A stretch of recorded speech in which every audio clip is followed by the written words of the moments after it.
So, Tabitha, episode 3. Yeah. So, are you pregnant? I don't know. I guess we just have to wait and find out, I guess. We have to wait and see. Yeah. So, Tabitha, this experience was the first time you acted.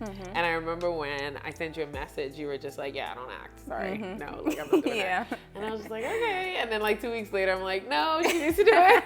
I'm just like, come and read the script. Come and read the script. So, what made you decide to do the project, even though you knew that I haven't acted before? I've already told this lady I don't act. So, okay, I'm going to try it. Yeah. I mean, it was just about getting out of my comfort zone, I think. You know, I'm a writer, so most of what I do is behind the camera. And so I guess I always thought acting would be too intimidating, you know, like too exposed kind of way. But, you know, I was just sitting home idle. I was just like, what you doing? Hey, why not? You know, let's see where it goes. So, yeah, I mean, yeah, it's really just about getting out of my comfort zone and seeing like that whole process besides the writing part of it, getting, you know, to see that part of it. Do you think you'd do it again? Yeah, for sure. Yeah. Yeah, I kind of liked it, I guess. I mean, it's like one of those things where you can just, like, you're not you anymore. You know what I mean? Like, so it's like when you do go into the scene, you can like kind of completely lose Tabitha and just become Noelle. Yeah, and then it wasn't as scary as I thought it was going to be, or as like, I thought I was going to be too embarrassed to like do certain things, but. And that's what we thought too. Like in certain scenes, I'm just like, are you okay with everybody in the room? And you're like, yeah, no, I'm good. I'm just going to be Noelle. I'm good. It's just like, okay, shut it off. It's not me. Like, whatever. Let's just do it. Let's just do it. I'm not Tabitha. So what we see in episode 3 is that Noelle is going back to Vincent again. So what do you think it is about Vincent that just keeps pulling her back in? I think it's just that comfort, and when you're comfortable with somebody and you already know who they are, at least you think so, you know, it doesn't come as a surprise when they do anything. Or so I think for her it's just, hey, I already know this guy, we've been together for so long, I know what to expect out of him, I don't want to start anything new because I don't know where that will go. So yeah, I think it's just like old habits die hard kind of way. Yeah, and with you saying that, like old habits die hard and that it's comfortable, I think it feels like home. Yeah. And to that point, even in this episode, we see her go back home for the Christmas holiday. And so this feels like home. Like this new thing feels new and exciting. But for right now, she thinks this is what I need. You know, this is what I need. And this is what my life looks like. This is home. Yeah. But it's, I don't know if it's a good home. Yeah. It ain't a good home. Also in this episode, Noelle is very, very spicy because she goes back home. Right. To her home, to Vincent. But yet she is approaching Amar about Sharon. So what was that about? Where does the confidence to approach Amar come from? Where do you think it comes from? I don't even know. I think she doesn't even know what she wants really. So it's like, I kind of like this guy, and now someone's like encroaching on my territory kind of way. I think it's just like psychological ego, teen girl kind of stuff. Like, yeah. And when we are in our teens, we always have to give Noelle grace. Right, we have to give ourselves some grace. Because then I was like that in my teens. Like I remember when I was in university, we would call it our flirt buddy. And so if somebody was like talking flirting about with your flirt buddy, I'm upset. It's like you have a whole boyfriend back at home, which I did as well. You have a whole boyfriend back at home. Other people date anybody, but you're like just my flirt buddy. Like who made up these rules? It's dumb, but we don't know. We just did it. We did it. Yeah. I see that a lot of your work kind of stems from, you know, talking about relationships, love. So I just wondered, you know, what draws you to that genre, romance? I'm a hopeful romantic. I love love, but also I'm a firm believer in what they say when they say write what you know. So I'm very drawn to watching things like my favorite movies, Love and Basketball and Grease. So I've always been drawn to those kind of TV shows or films. And so I think it's easier to write something that you're more aware of versus trying to write something that I don't watch sci-fi and then I'm getting it all wrong. Or suspense and they're like, she's doing this wrong. Which I probably will because I'm not naturally drawn to it and I don't know it. And so it just, writing things that have an element of romance just comes very easy to write.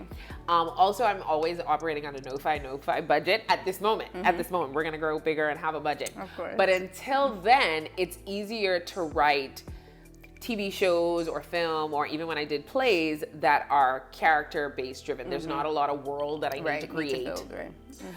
It's just you're more focused on the dynamic, the drama that's going on between them, or the love story that's building. And so it's easier and more affordable to do those kinds of pieces. So I think that that's where it comes from. It's about writing what I know, and also what kind of content can I get out right now. Right. And I have a knack for it. Like when I wrote Sarah's Wedding, I literally, that was like therapy for me. I was just kind of going through a process, and I was just like, okay, I want to write something about this. I'm going through love drama. Let me write something.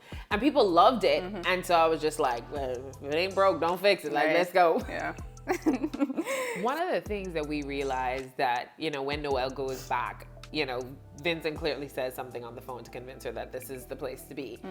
And so I think that a part of it is that she doesn't really have evidence. Right. So when it comes to you as Tabitha, not Noelle, do you need hardcore evidence to leave? Like, is it like someone can say something and then kind of mansplain their way out of it? Or it's like, I kind of have an intuition I'm going to go as Tabitha.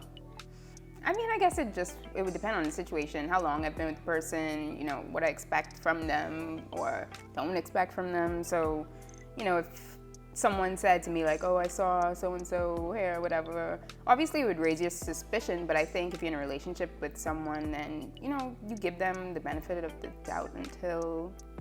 Innocent until proven guilty. I mean, it's true, because I've been in that situation too. Like I said, I relate so much to Noelle. Like I give a lot when writing it and even watching it. I'm giving Noelle a lot of crap, but like I was Noelle, and I did a lot of that. Like people would say they heard this, they heard that, but not until I kind of had the hard evidence proof did I kind of walk away. Yeah. And so I think that that's a little bit of what's going on with her too when she has that conversation. A lot of people can relate to that, because you just don't want to throw away something off of somebody else's suspicion or or whatever. As the audience, we're watching it like, girl. Exactly. But in reality, it's like, I don't really have any hardcore evidence. I don't know. So. So the final question that I want to ask you is, one of the things that I love about Easy Love is, even though it's a love story, there is this great dynamic and bond we see with Noelle and Leah and that friendship. And we see in episode 3 how she's a real soundboard for Noelle. Yeah. So for you, do you have that kind of dynamic with your friends? Because also it's the dynamic of one's a little more introverted and one's more like the party person, let's go. So do you find that you have that dynamic, or what is the dynamic like with you and your friends? Yeah, I mean, I can definitely relate to Noelle in that way, because I am the introvert most times in my friendship groups. And my friends get annoyed with me because I just keep everything so like close to the chest, I don't. But they do that for me sometimes, try to draw, me out of my shell and get me to talk and different things like that. So yeah, I could definitely relate to the dynamic between Noelle and Leo, for sure. What do you think opens you up? I guess just, do I trust this person enough? Am I comfortable, sharing my emotions with this person? And, I have a few friends who I have that connection with, so, Yeah, I do have some soundboards and people I could talk to, so. And I think that that's what happens with Noelle and Leah, because Noelle, like you, is an introvert, but there is something about the Leah that gives that trust, that I can trust her, this is going to be great, this is going to be fine. Yeah, because extroverted people a lot of times are really like warm and caring, and you feel like you could just spill to them, but so definitely that's the kind of people I find myself being friends with most times. Awesome. Well, thank you for having a chat with me, and we can't wait for episode 4. See you guys. Thank you for tuning in to another episode of Easy Love.